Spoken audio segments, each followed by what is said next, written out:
આ તરફ ગોંડલમાં ગત રાત્રે જોરદાર ડ્રામા સર્જાયો છે। જામીન પર છૂટેલા યુવકોની તબિયત લથડી હતી। એક બાદ એક બે યુવકોની તબિયત લથડી। દિનેશ પાતર અને પિયુષ રાદડિયા આ બંનેની તબિયત લથડી છે। તબિયત લથડતા બંનેને સારવાર માટે ખસેડાયા છે। દિનેશ પાતરે એસપી અને જયરાજસિંહ સામે આક્ષેપ કર્યા।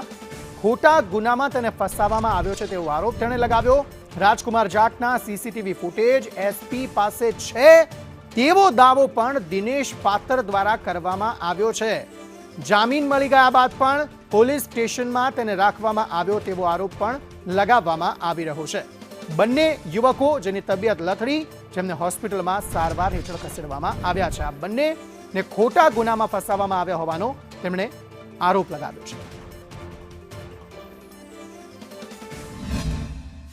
ધરપકડ તો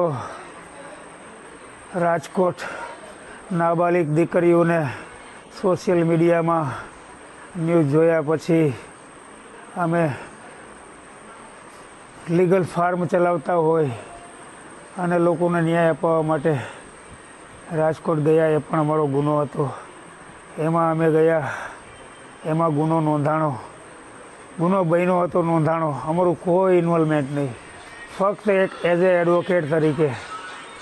છતાં અમને જે માણસને ખોટો ગુનો હોય તો સામનો કરવો જોઈએ, અથવા એ મર્યો છે કે મારી નાખવામાં આવ્યો છે, પોલીસ એ દિશામાં તપાસ નથી કરતી અને અમારી જેવા લોકોને સાક્ષી બનાવવા જોઈએ તો આરોપી બનાવી દે છે, ખોટી રીતે જેલમાં મોકલવામાં આવે છે। બાર એસોસિએશનનો હું આભાર માનું છું, તાકાતથી મારી પડખે ભરી અને સરકાર સુધી વાત પહોંચાડે છે કે ખોટા ગુના એડવોકેટ ઉપર દાખલ ન